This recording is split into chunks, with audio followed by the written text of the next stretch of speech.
What's up, everybody? Welcome to the Amalgam Games Lab. I'm your host, Shannon and Keena, alongside Keena Johnson. It's me. It's us. I need a catchphrase. You have a catchphrase. Yours is what's up, everyone. Yeah, but I can't do that when I'm not hosting.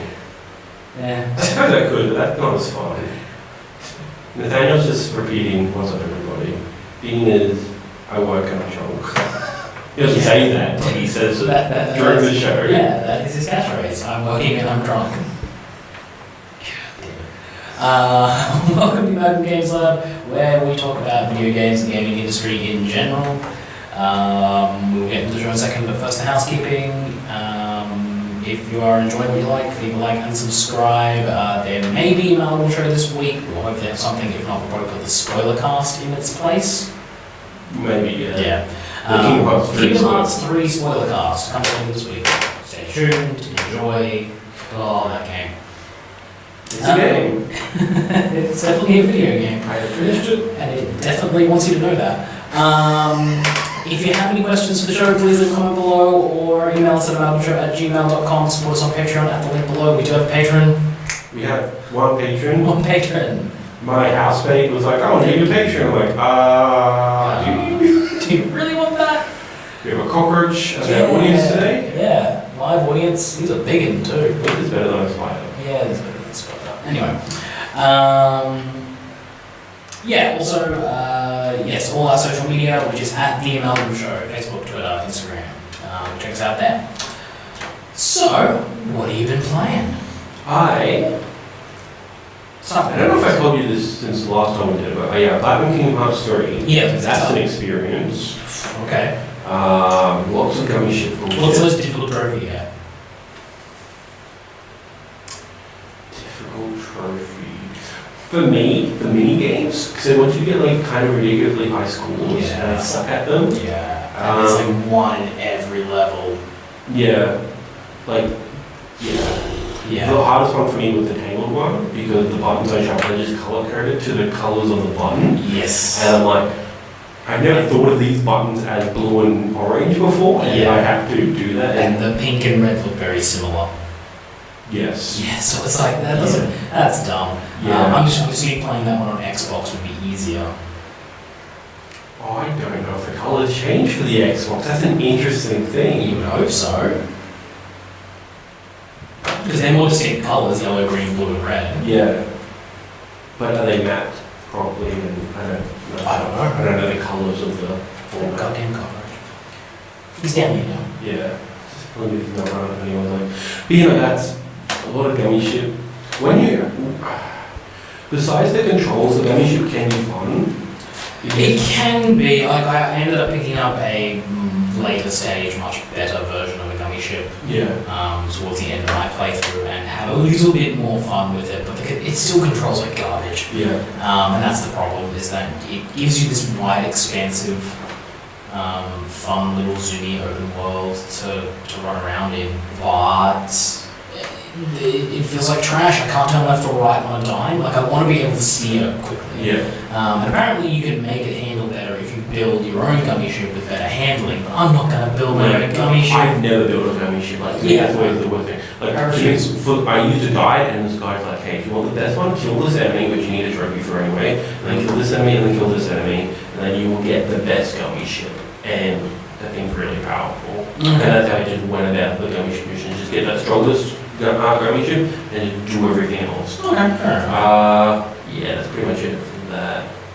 Team ending's whack.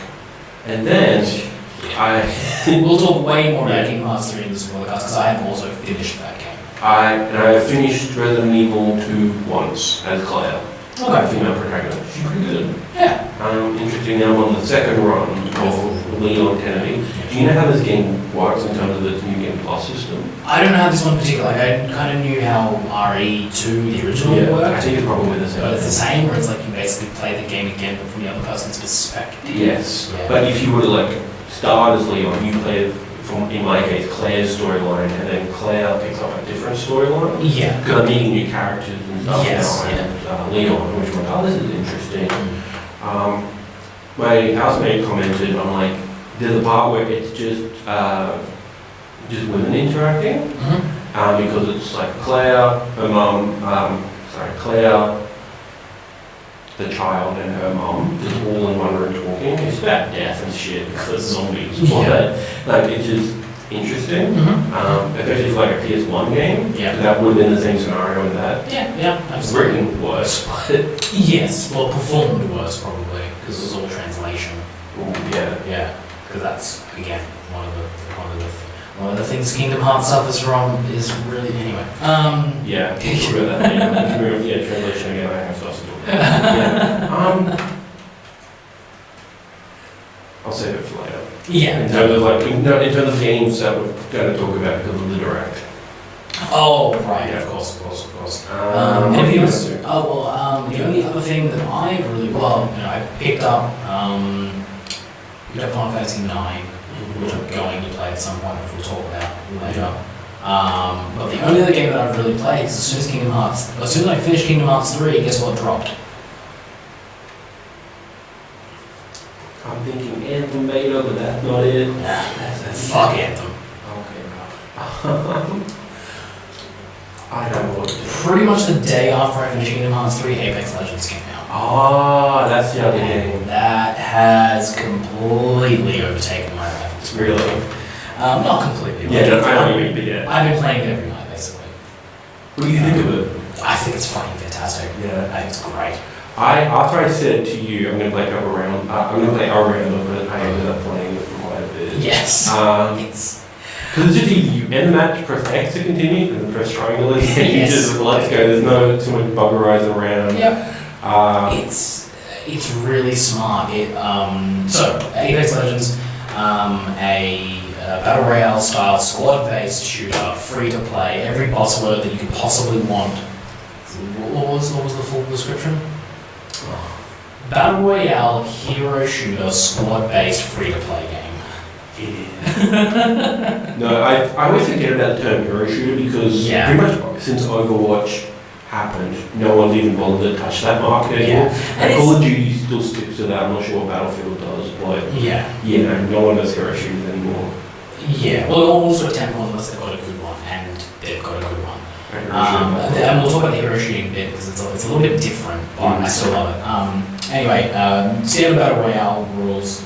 Team standing wins. 60 players, though. 60 players. I think it's fine because the map size is good for that. And it's good. They themselves have said that they either want they're releasing new maps. There is going to be a new map set. Oh, cool. I think anyone's ever announced that this early on. They've got a full roadmap for the next 12 months. It's insane. But they say that they want to up the player count because they think that 60 is a good place to start. And they still feel, and I think they're right that 60 might be still a little too few because there are big stretches of that map where you just don't run into anyone. Yeah, pretty much the start of the game for that is just collecting resources. So depending on what you drop, just like anything else. So, battle royale game, you're flying in squads of 3. You have to be in a squad of 3. Which is interesting. I kind of like that decision. This is the way we designed the game. It has 3. It's not 4 like Fortnite or PUBG. 3 is perfect because I have 2 friends that I'm playing this with, so it works. I've been playing with randoms, and for the most part, unless everyone decides to fuck off immediately, and then during the drop-in, we're pretty good squad together. Yes, and that is the first thing that differentiates this game from every other game is the complete and utter emphasis on the squad-based play, to the point where the communication suite in that thing is just ridiculous. I love it. Good. Like tagging in, my housemates, my teammates don't do that. Yeah. But as soon as I spot one, I'm like double tap R1. Yeah. It's such good because you press it once for just general stuff, twice for enemies. My problem is that I'm a gamer with only one button. I'm a one finger on the shoulder buttons. Yeah. I suppose if you want to get really good at it, you need to learn to do two, which I assume most people who play shooters already do. But it's just double tap because I'm usually trying to shoot them as well, but then double tap it's just a coordination issue at that point. It's for me. Yeah. I really do like that system, like tagging weapons. Like if I was doing proper voice chat and stuff, I'd be able to say, found a thing, found a purple armor for you, tag it, and then your friend will be able to say, oh, thanks. And then pick it up. And you can hit thanks. Yes. You can say thank you for everything. The other one is if you go into your inventory slot and you've got an empty slot, you can tag that, and your character will say, I need a shield, or I need a thing, or I need a whatever. I'm like, oh, thank God, like that's so good. So you can do all the communication that you need for this game without using a headset, and you can play with strangers, and it works. And I've yet to win a match. Dean won the first time we played. Like, we did a podcast down here last week. I'm like, I got it. Like, if you want to check it out, he went upstairs, like, did the tutorial, and he got carried, but he still won. I'm like, Jesus Christ, well done. Yeah, he got the trophy for me. and then I'm like, yeah, bragging rights forever now. But even me, like, the first time I got played, I got like top 5 spots. Well, the thing is, I very rarely, I usually will make it past the halfway point. Very rarely am I getting knocked out in the first round. My kills are going up, like I'm getting better at the shooting part of it, and I'm getting better at that part. I made it to the top 2 in like a handful of games, all of which have been with strangers. And it has been kind of cool. Like, one of my favorite ones was a random match with 2 strangers, and it was insane how much we kept helping each other.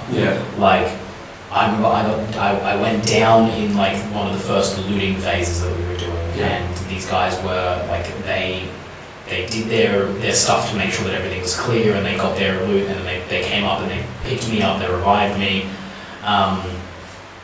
and then they went around and we kept scouring for loot, and then we went and we found the drop ship, the supply ship.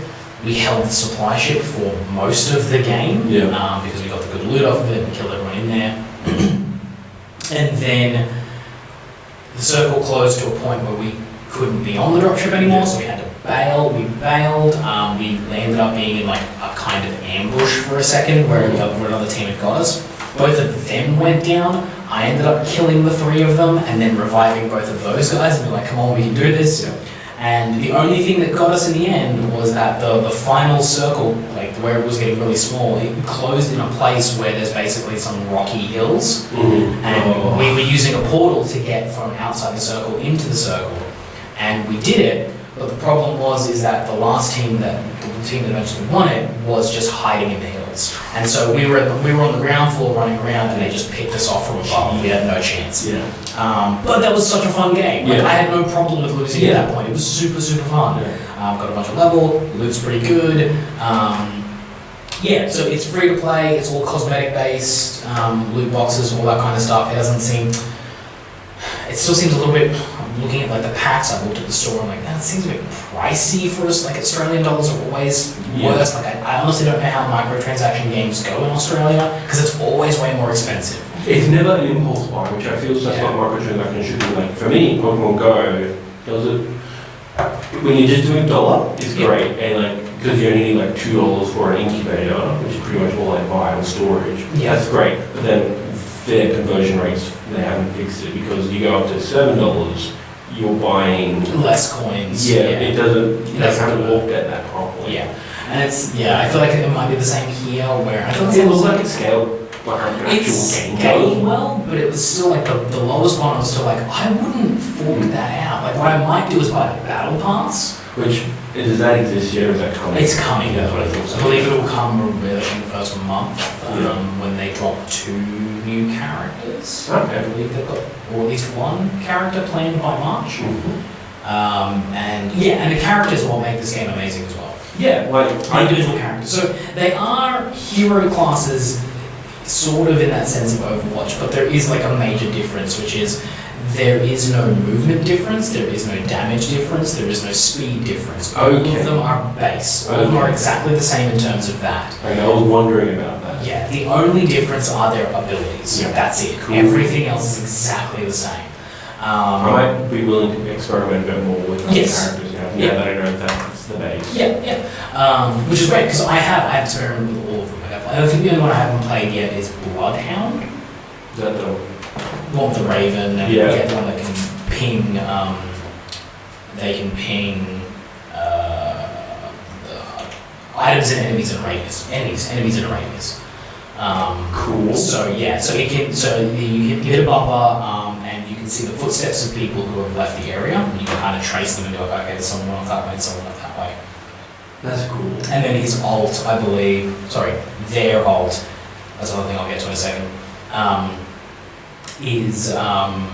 think they do like an area, like a ping in an area, and basically it shows up all the enemies in a certain radius, and it displays that for your team as well. So that's really handy in a battle royale game. And I haven't done much with Pathfinder yet. Is that the shield guy? No, that's the robot. Yes. And their ability is they can tell you where the next circle is going to be. Yes, yeah.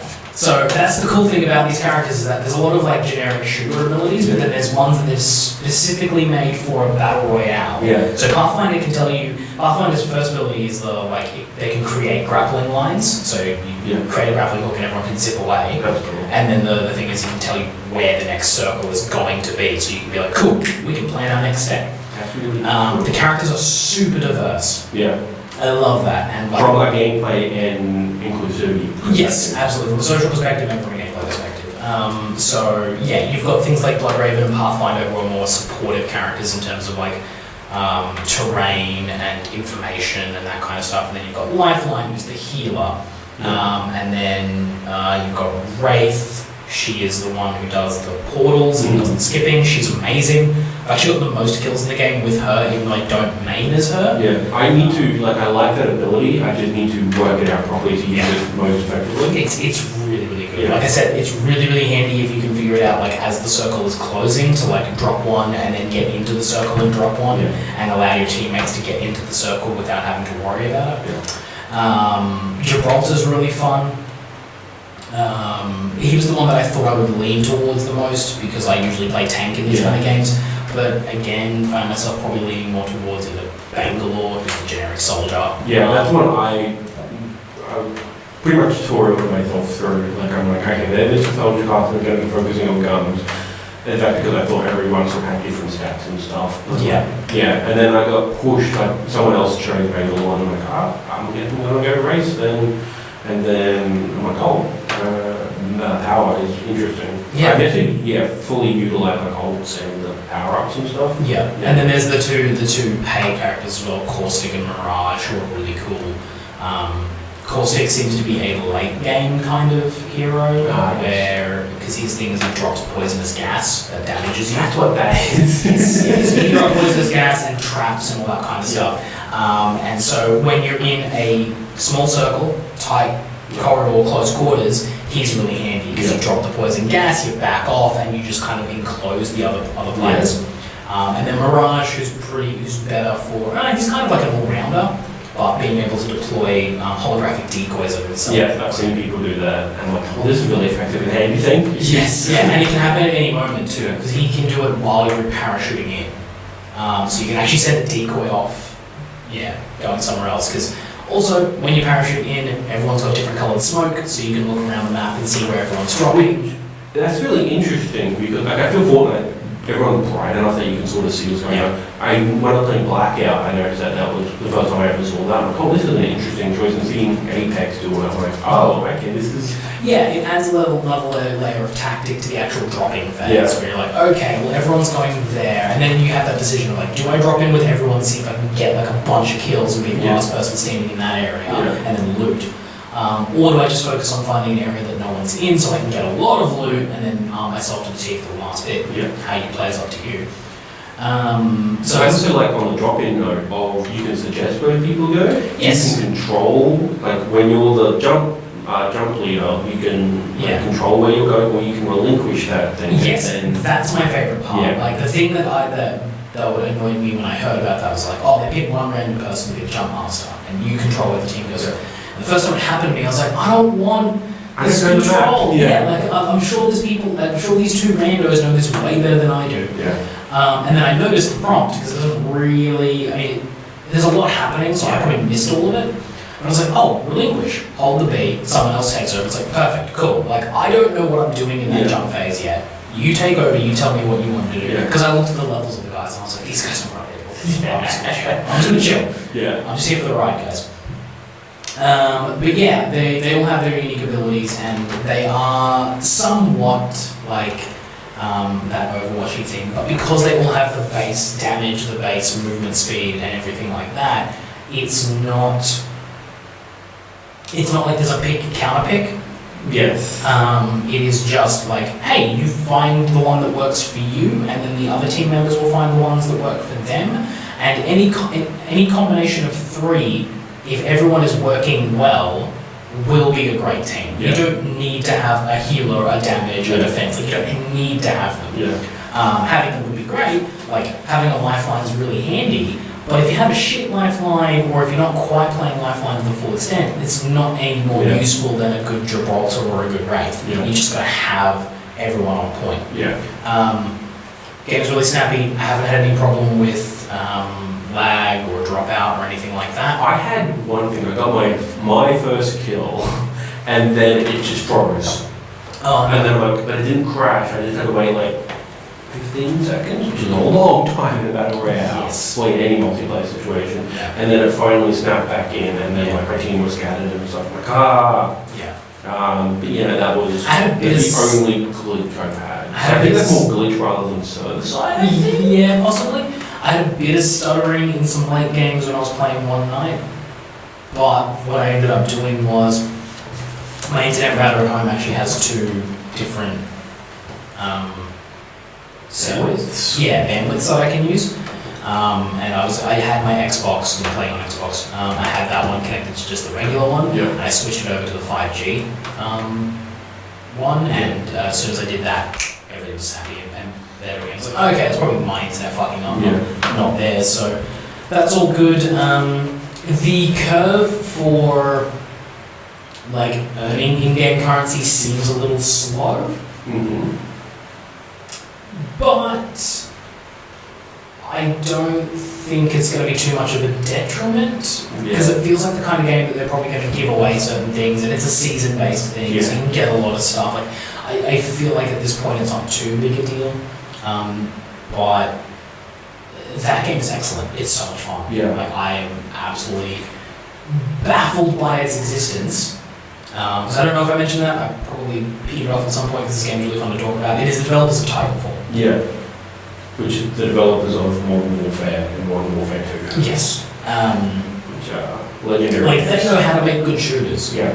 But this thing seems so lovingly crafted. Yeah. Because like I was going to say, from the hero's perspective as well, not just the diversity of the gameplay, but the diversity of the characters. Yeah. Your Soldier 76 character is a woman of colour. Like your default soldier man, Bangalore, is actually a soldier woman, which is awesome. Yeah. Bloodhound uses they, their pronouns. They do not use he, she. Yeah. Which is interesting from like having a lot of LGBT plus friends. They, them is more commonly used for people assigned female at birth. Like, and then they use that. Not so many males do that. So it's interesting to see this game now, as big as it is, a male or male at birth use they, them pronouns. Bloodhound isn't, as far as I can tell, it's not from the voice actor. Okay, I don't think the voice actor is a female LGBT, and she had said that in the scripting, Bloodhound would say they, them. That's their pronoun. Yeah. I just got that wrong then. So. But like the voice that comes through is very much like, I think like it could be either or, but it's more feminine. But yeah, that particular character is a they them. Which is awesome. It's super cool. Gibraltar is gay. References a boyfriend. And he's also Polynesian. And does the haka, and he's fucking rad. I know. I like when I saw him like just do the like bash the shield like very haka style. I'm like, fuck yeah. I didn't like. I don't know like everyone. I can tell their ethnicities obviously, but like their personalities and their sexualities. Because one, they don't list it. Two, like it seems like that's just stuff that they say. Yes. Well, and there's also like it's also in little bits of like flavor text and lore that has been released on like the Apex website and compendiums and things like that they've been doing. But the other thing is that with the way it works and with what they've got in there so far, like Mirage is the shitty like.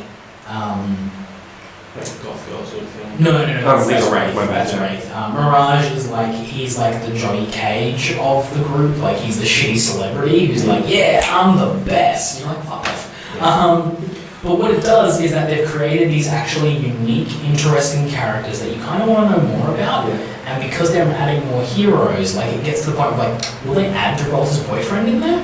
And will they have unique dialogue when they're on the same team? Or unique dialogue when they're on opposite teams? Are there going to be other people, will we learn more about Bloodhound through the other characters that are added in? Yeah. There are apparently new maps that will be added eventually. This whole thing is just like, it kind of boggles the mind of like how much they could go. And as long as EA don't fuck it up, we're good. It seems like the thing that, from all the reports I've seen, the only thing they fucked up is their lack of confidence in it. Because the timing would suggest they had zero confidence in this. Yeah, because... Anthem's out in like 5 days or something? Yeah, A week. Yeah, 6 days. Because all the reports were like, that's why it was a stealth release, because they had no confidence in this game. Whereas Respawn, I think they took advantage of that. They're like, okay, if you guys aren't going to get this fucking anything, we'll do it ourselves. We'll get the Infinity Gauntlet at the end of it, probably Age of Ultron. Yeah. They're like, okay, let's do this. Let's make a bunch of influencers, not press, to an event and sign NDAs. Influence don't care about NDAs. Yes. So they leaked it, and everyone was like, what the fuck is going on? And then it came out, and everyone was like, okay, and then they played it, and they're like, holy fuck, this is good from the get-go. Yes. From what I can tell, there weren't too many server-side issues, like there wasn't like a Diablo 3 sort of thing. No, it launched pretty clean. Yeah, I know that people did have issues. Which is more than I can issues. say for the Anthem beta. We'll get to that. And then so now EA is probably like, I hope, because this seems very Respawn-led, and I hope they don't fuck it up, like EA doesn't fuck it up, because they could... If you think EA isn't in it, because there's microtransaction and loot boxes, which is, I think, as far as Respawn was wanting for this to go, especially considering the success of Fortnite. Yeah, exactly, but there's a certain amount of that kind of has to be in there, given that it's a free-to-play game. And that's a guarantee, like every 15th one, if you don't have like a legendary or epic item, I don't know the ranking of it, it's guaranteed. Well, I think it's 30 seconds. They've released the tables, basically. I'm pretty sure they've released the tables for which is interesting, because now on iOS, or on mobile, or maybe just iOS, you have to put out those tables. Well, I think it's possibly also because there's been a lot of movement in the EU to do stuff like that. Yeah. So like, what was it? Konami's had to remove all their boxes from stuff in Belgium. Yeah. And a bunch of other places in EA. I think it's still in court over FIFA. They gave up. They gave up. Right, cool. Nice. Fuck you, Belgium. We'll just do it, but only in Belgium specifically. Yes. Jesus Christ. But the thing is, I've always gotten the sense that EA just doesn't care about Respawn. Not that they are like, oh fuck you guys. Yeah. Not that they are, a main team. But it's like they bought Respawn and forgot they bought Respawn. I can like, see every couple of years that Respawn's like, oh, you've got this game coming. They're like, what? Who are you? What? Whatever. How did you get your hand on the Star Wars license? Release in October. I don't care. They just don't care. Yeah. Because they're focused on their other stuff. And Respawn has quietly been making the best games EA has had for the last 5 years. Because Titanfall 2 is incredible, and this is incredible. Question: have you played Titanfall 2? Mm-hmm. You played the campaign. Mm-hmm. Do you think I'd enjoy it? Because I've been seeing it like Ultimate Yes. Okay. Absolutely. Okay. Because I'm not usually one for military shooters, but I've heard that it's very Metal Gear. I'm like, okay. You would love the Titanfall 2 campaign. Okay. Yeah, absolutely. Is it? I'm trying to think of a scale where the top is Doom. No, because it's... I don't even know how to describe it. Okay. It's like, because it is so unique. Okay. But the thing is that with Respawn is they just make shooting so much fucking fun. It's so fun to play that game. But yeah, like I don't want to say anything because I'll spoil it, because it's actually really good. Like it's a really, really good story. And just a fun campaign. And I know the boss fights, what people do. Like I listened to a bunch of the YouTubers I follow. They weren't super keen on the game. They're like, oh, the story, whatever. Mm-hmm. While the rest of the industry were like, this is one of the best campaigns ever. Like, yes, it's wonderful. Yeah, it's really good shooting campaign. Like for what shooting campaigns are, like it's not a fucking world bender. Yeah. but it's really good. And the only thing is that there's a moment in there where if you didn't play Titanfall 1, you might not get. When you get to that point, you'll probably ask me and I'll tell you what it is. And the funny thing is, I didn't play Titanfall 1 because I didn't have an Xbox when Titanfall 1 came out. By the time I did get an Xbox, no one was playing it, so fucking who cares. But the thing for me was that when I got to that point, I was like, I don't get it. And my friends explained it to me. Even the explanation was like, oh, that's fucking cool. That's such a cool thing. I didn't need to actually experience it. Them just telling me that's what this is based on. It was like, oh, and it's pretty cool. So yeah, that game is great. Like, and it's always on fucking sale. I think the Ultimate Edition, which I probably don't even need to buy, was like $11. Like, I'm not sure if it still is, but I am going to have a look at it. Yeah, you don't need to buy the Ultimate Edition. Like, honestly, the Titanfall 2 at this point, probably the multiplayer servers not up and running that well. I'm not sure. I know since Apex Legends come out, there's been a spike. There's been a huge spike. And I'm like, fucking Respawn's good. But definitely do yourself a favour and anyone out there, like, you haven't played Titanfall 2, do yourself a favour and play that game. It's fucking great. It's really, really good. And you can feel, and if you play Titanfall 2, you can feel the DNA of Apex in there. Like, there's stuff in there. I think I played like an open demo that they did, and I'm like, even then I can like see where they're going. It's just like they cut out war running and Titans. I'm like, I understand why. Battle Royale and you can would be a bit much. Yes, I think they even said as much in interviews that, like, if someone was up, like, because you can do the thing in Titanfall 2, you can do a thing where you can scale a wall and stab your knife into the wall and hang off of it, and then you can shoot from there. And they were like, we tried to put that in, but in a battle royale game, it's kind of cheap. To have you just sitting behind you and just be like bang, bang, bang. So they kind of removed that. And apparently, one of the things that they did in testing this game was that they got the entire team together and they played on made-up accounts with no headsets. That's how they tested the communication system to be like, can we talk to each other? We don't know each other's gamer tags. We're just going to use the built-in systems because they made new accounts for everyone, and just see how they work. And they just played it like that forever until it actually worked. And it kind of reminded me of like how I think Quake was made, like not necessarily specifically like that, but they just fine-tuned it to death. Yes. Yeah. I don't know if they fine-tuned it to death because there are still patches going up, but they definitely wanted to make sure that fine-tuned as possible. As far as the tools the player is given, all of that is there. Yes. Then they'll balance damage and speed. That'll be balanced for eternity. Exactly, those kind of changes will continue to happen, but in terms of like the tool set, and I think that is the thing about Apex Legends, is that the tool set the player is given from the very first second you step into that game means that any game that you get into, you could win. Yeah. Which is not the same, which people will be like, what's a new Battle Royale? No. Fortnite and PUBG and most other Battle Royales, there is a certain threshold of skill that you have to have for you to even make it to the top 20. And Fortnite has the extra layer of building. Exactly. Like PUBG, I don't think was ever as refined technically or with its gunplay, which is why I was interested in Blackout, but I didn't want to pay this like $90 to get into that. Yeah. I mean, PUBG was refined in a different way. Yeah. Because it wasn't snappy, it's all old style school, yeah. And they all have like realistic bullet drop and bullshit like that. But the thing is, in a PUBG firefight, the person with the quicker trigger finger wins every time. All the powerful people. Yeah. In Fortnite, if you know how to build, you're great. You win. But in Apex, you can get lucky. Yeah. You can make a smart decision. Like if you are playing as a Bangalore, and you're in a firefight, her ability is if she gets shot, she runs faster. So that's what that is. Yeah. I've been wondering, like, why am I going so fast? Yes. Okay. Yeah, that's her passive ability. So if she's getting shot and taking damage from bullets, she will run faster, which you can use to your advantage. Like, I'm getting shot, I'm gonna fucking piss bolt out of here, and then like missile recoup, missile drop, whatever you need to do to get the fuck out of there, and you can use that to get out of a firefight. Really simply. Or Wraith, who can drop a portal and just fuck off. Yeah. Or go invisible. Like, there are so many different things there that you can just use to your advantage.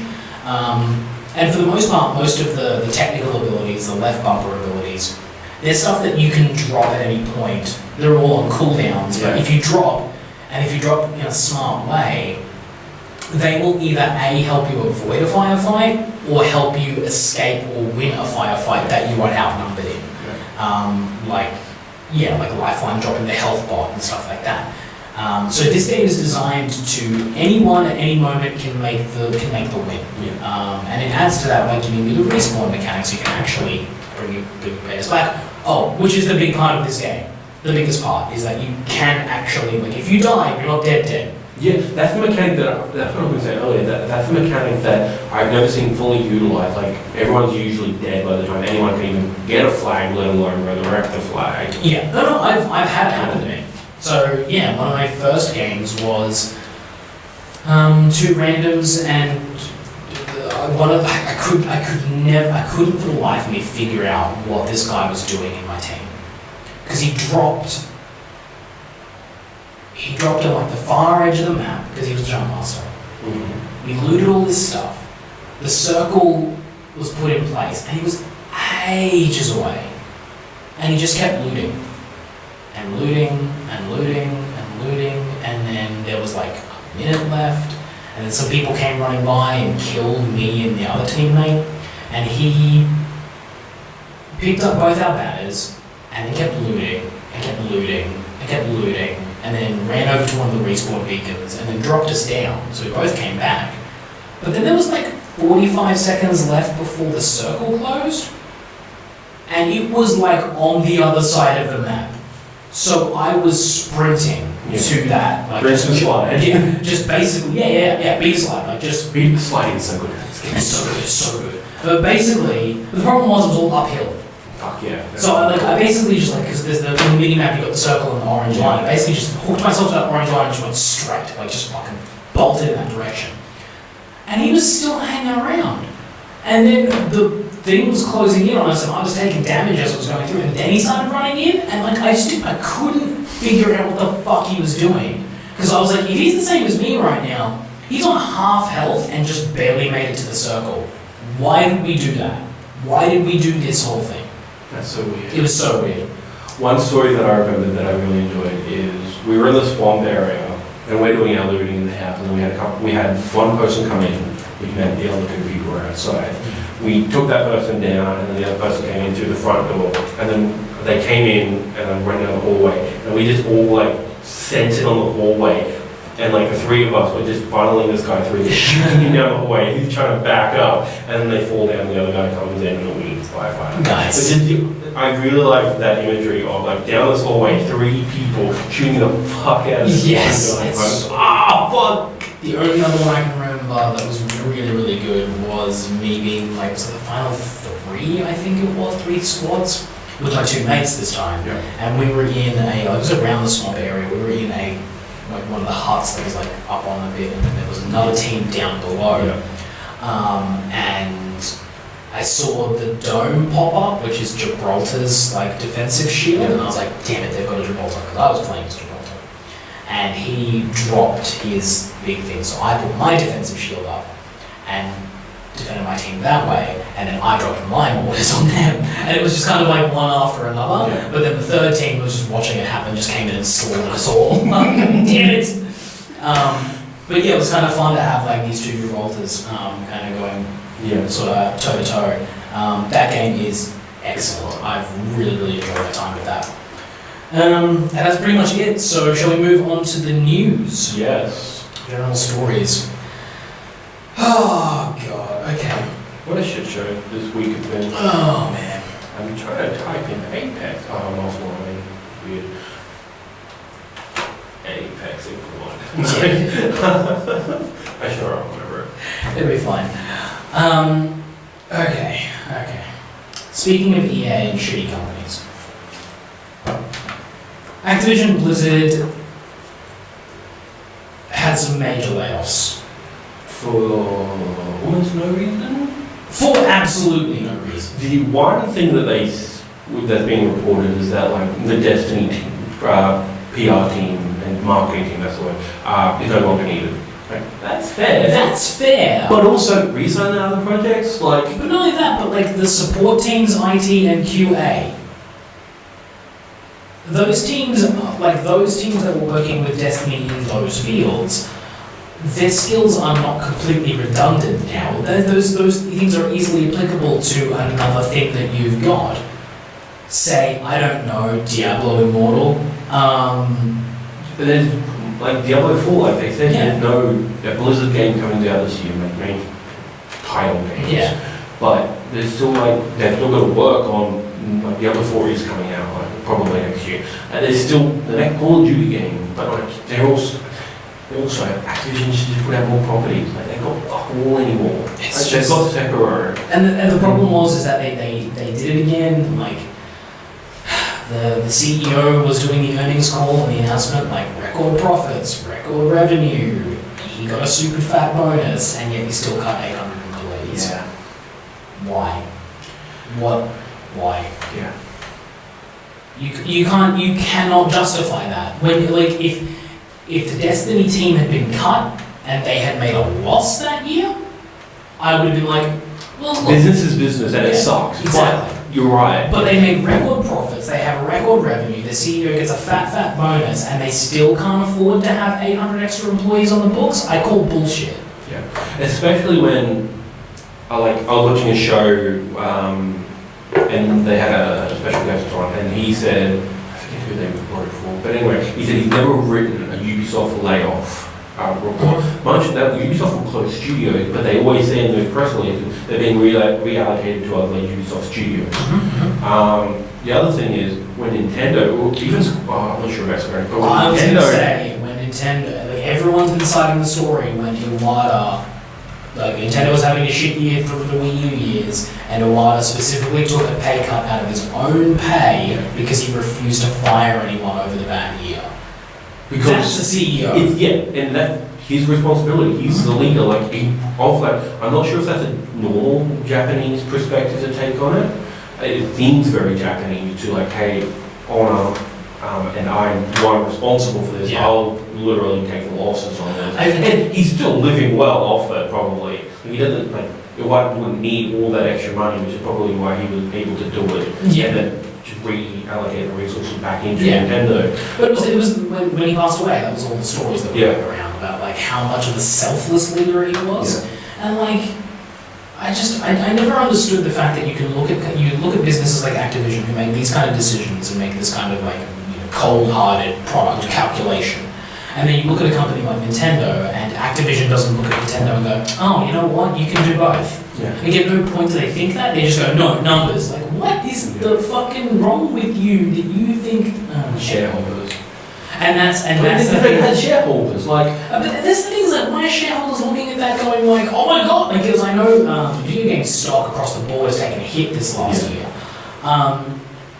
But he literally just told you we had record profits and record revenue.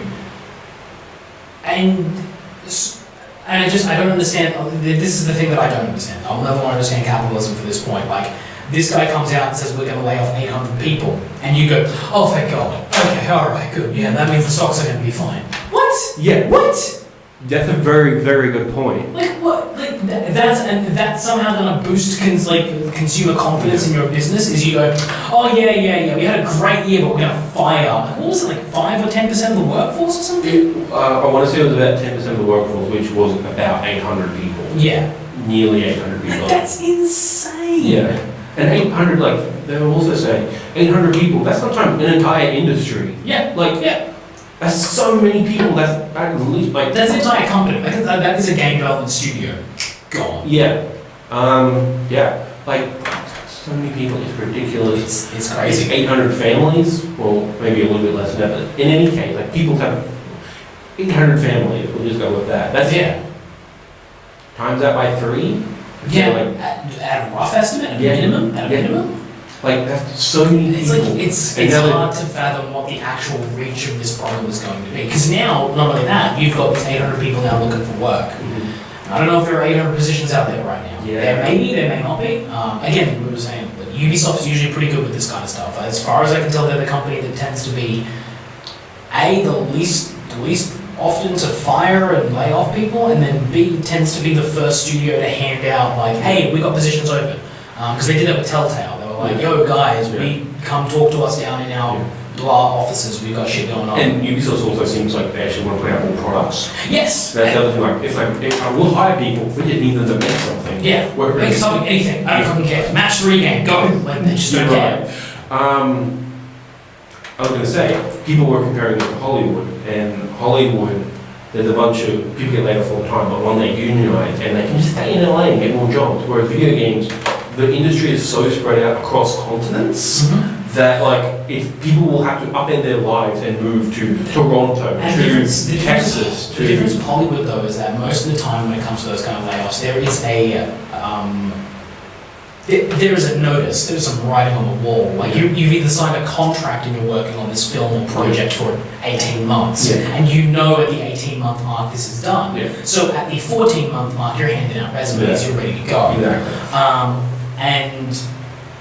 And well, like you said, you can just stay in the city and just apply for other stuff and you'll eventually get something. But with the video game industry, especially these recent few, like this Activision layoff stuff came, like people started to know about it in the days leading up to the announcement that this was going to happen. And pretty much, I saw a bunch of Twitter posts of people being like, well, I guess today's the day we find out. Like they didn't know until the earnings call happened. They didn't know whether their department was the one getting axed. That's so fucked up.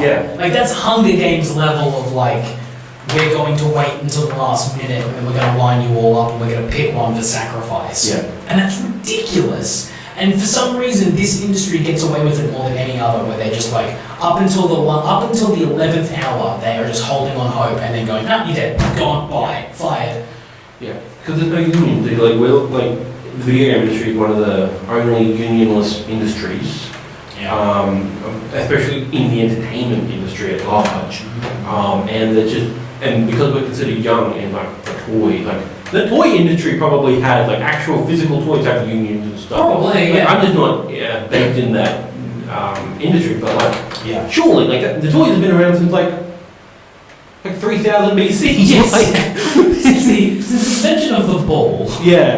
Like the industry needs to move forward with unions, it needs to move forward with a bunch of different stuff. And there was people arguing that like, well, unions don't cut executive pay. And I think the problem with those people is that it's not the executive pay that is the problem. The executive pay is simply the final like straw when you see a company that makes record revenue, record profit, fires 800 people, and then gives a bonus to its CEO. It's the final thing that makes it go, look, what the fuck? Really? Like, if it was a bad year, and you didn't give him a bonus, and you cut 800, I'd be like, okay, maybe that's okay. Or if it was sucks, but like, again, business is business. Or if it was a bad year, you didn't give him a bonus, but you kept the 800 people because you didn't give him the bonus. Because I'm pretty sure the number I saw for that bonus would probably pay for a year's salary for all 800 of those people. I believe that. But then the other argument that I saw out there was that like, well, from the business perspective, if it's going to be if maybe last year was a good year, maybe the projections are not so great this year. I mean, what's Activision got?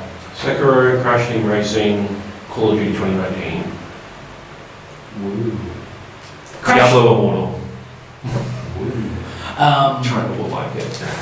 Crash Team Racing is a good one. I think that'll do well, but that kind of ends their ability to dip into the nostalgia bucket anymore. Go on. Yes. Except for then make actual sequels. Like that's the only thing they've got left for both But I don't know how. I don't think they'll do that. I think I trust those teams too, but I don't know if I trust Activision. Well, they sat on that IP for what, a decade? Longer? They did fuck all with it. Skylanders. Crash with They did fuck all with it. I don't see Skylanders as a Spyro property. Yeah, but they still have Skylanders. They've shelved Skylanders for the moment. That's still with them, and they haven't had a release in 2 years, I think. I think that entire industry died. And then Ubisoft's like, but what about Starlink?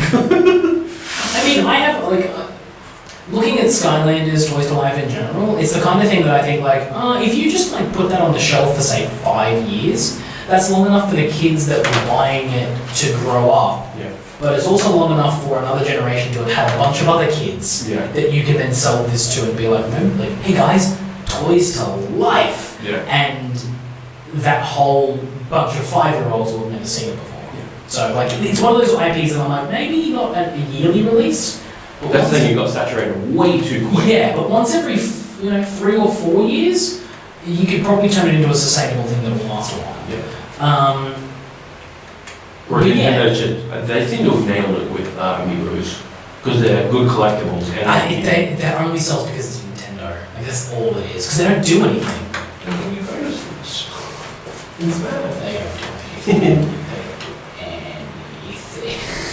I have one Amiibo, it's still sealed. I haven't even taken it out of the box. And that's okay. You're not like keeping it in a box person. No, I just, well, I want to keep it sealed now, because I had it sealed for so long, but I didn't have a Wii U to use it on. 3DS. Didn't have a game that used Amiibo. Yeah. Also, it's an Amiibo that's like only usable in one game. What is it? Charizard. Oh. You played it in Smash probably. Smash Wii U. Yeah. Smash 3DS. You could probably use it in Smash Switch. Probably, yeah, that's where I'm going. Chances are I'll be able to use it in the new Pokemon game. Maybe one would hope. I hope so. Maybe it gives me a shiny. Yeah, that's what I was thinking. That'd be cool. Increase the chances of shiny. But it's been sealed in the box now. I kind of don't want to unseal it. Like it's now one of those things like this is a sealed Charizard. You can't put it over the, you can't put the box on it and it still reads it? No, because the Amiibos specifically have like a thing to stop you from doing that. There's a thing in the box that stops the scanner. So yeah, you can do that with Skylanders. Cool. Skylanders, they basically, because they also kind of wanted them to become collectibles, they let the NFC reader go through the box. But Nintendo's like, no, because then we'll have a bunch of people just walking into shops with switches going bing, bing, bing. Yeah, fair enough. Whereas Skylanders, you need like an actual thing. Yes, yeah. Console. Yeah. Where was I going with that? Oh, Activision doesn't have anything. Yeah. Activision doesn't have anything like Sekiro may be cool, but I don't think it's gonna. It's not the next Call of Duty. No.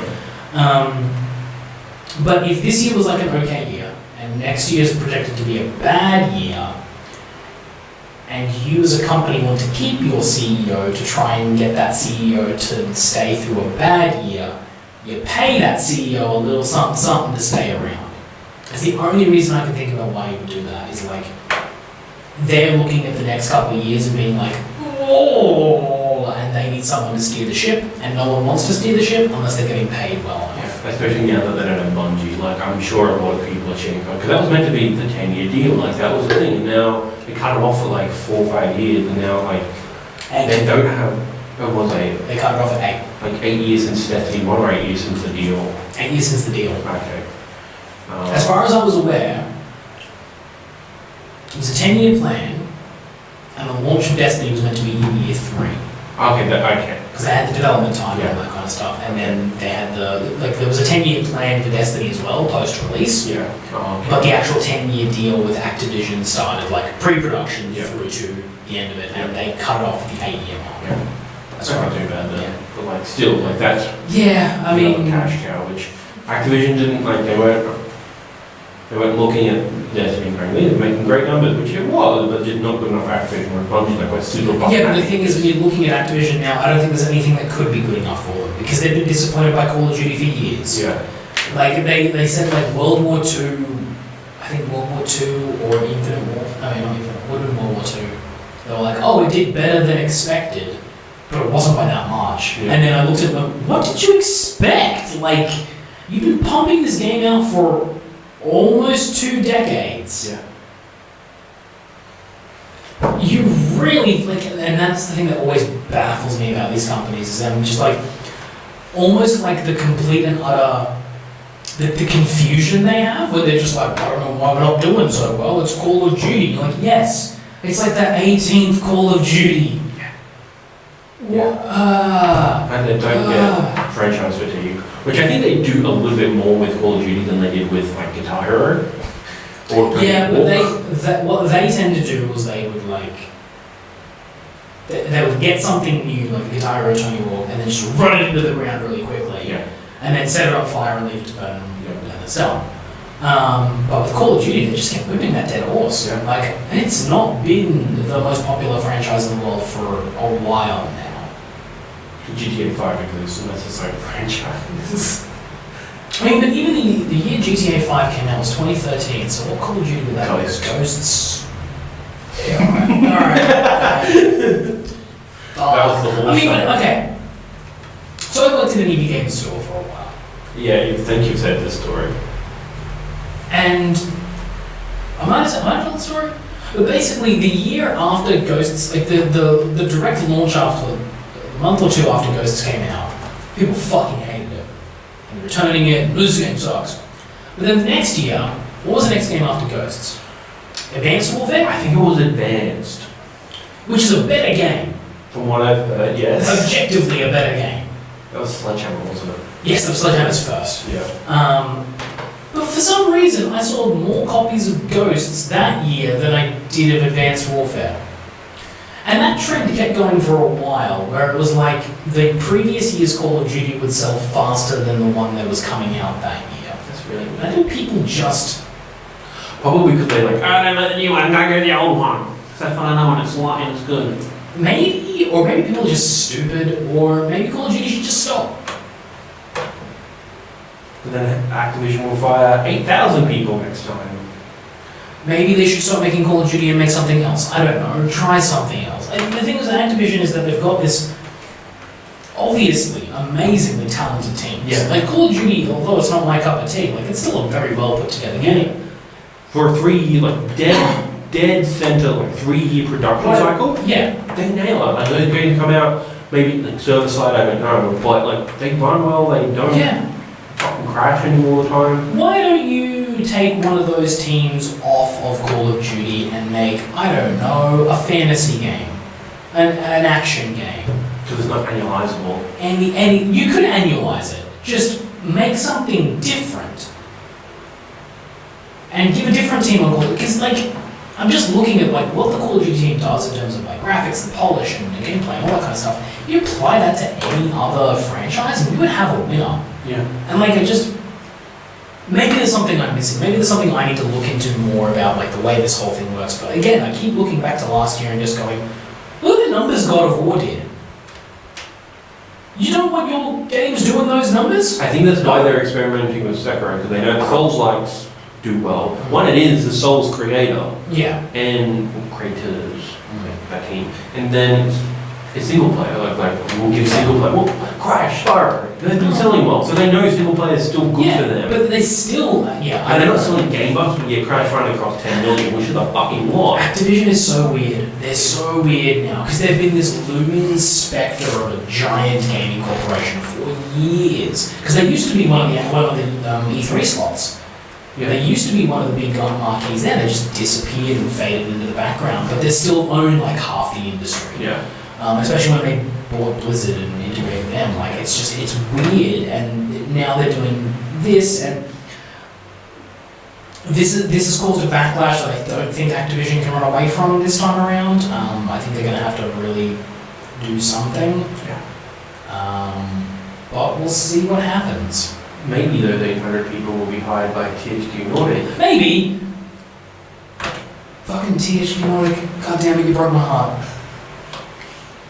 Net sales rose 713%. Well, that makes sense. They had more shit they put out. They put out a game. They put out a game. Yes. Fucking no shit. That's not news.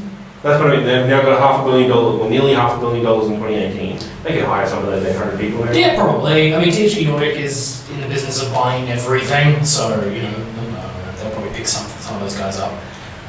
Again, I wouldn't be surprised if you see most of them move to Ubisoft or most of them maybe even move out of the game development industry and moving into the game journalism industry. Yeah, something something like that. Consulting. Or whatever. Yeah, I know a lot of people.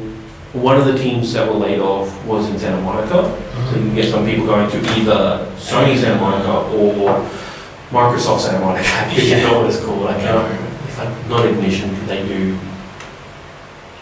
Gears of War. I forget what it is, but yeah, the Microsoft Santa Monica. Is that Playground? Is it them? Playground, they do Forza. Yeah, the Horizon group. Yeah, I'm not sure where they're situated. I think they're British. That's Turn 10. Because Turn 10 does like Turn 10 does Motorsport. Yeah. Playground does Yeah. the Horizon series. There's the new team that they announced at E3. That's at Santa Monica. That's what I'm thinking. Okay. Coalition. That's not it. Anyway. The Collect? No, that sounds right. Coalition? Coalition? I think it might be the Coalition. That's not Gears of War. I think it was Gears of War, and now they've changed names and they could redefine it because Black Tusk now does Gears of War. You're right. So the coalition must be. The ex Gears of War developers, I think that was the way of it.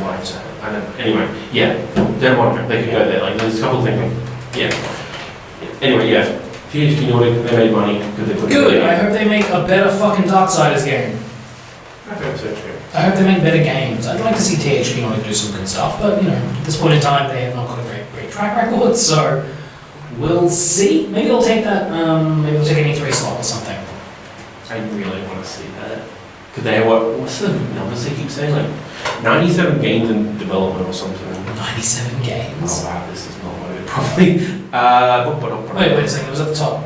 Go. You're right. Publisher now has 77 games in development.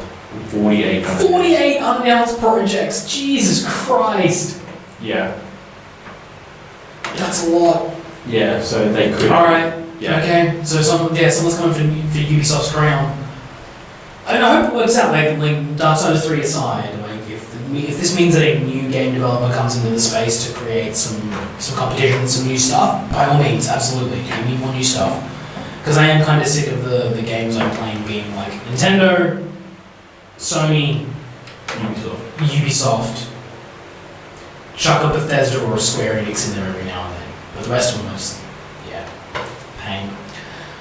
What's this? PlayStation motion controller patents return with 2 new inventions? What? The point, this story's only in here so that the PlayStation Move is hopefully getting redesigned, hopefully for next gen. So better motion tracking for next gen VR, which is we don't need to go into the specifics about it. Do you have the story of how Sony patented a new emulation technique? I saw that. I didn't put that in. I don't know if I saw that a while ago. Looks like Sony's making some moves on just patents in general. Almost like they're making new hardware. Really? You think? I think so. Okay. We'll see how that goes. But there was something about. There was a new patent for emulation techniques, and it was filed in Japan. And apparently, in order to do patents in Japan, you really have to be doing something different. Okay. Like just iterating on something and then trying to patent that doesn't cut it. It needs to be something completely new. Like they're pretty hard on the trademarks. That's interesting. So apparently, whatever they're doing is a completely new way of doing emulation. People are speculating. Does that mean the next PlayStation might be able to play 2, 3, 1, all that kind of stuff? Yeah. Possibility. I would suspect that it's probably more just a thing so that you can throw in PS4 discs and make them work. Yeah. But we'll see how that goes.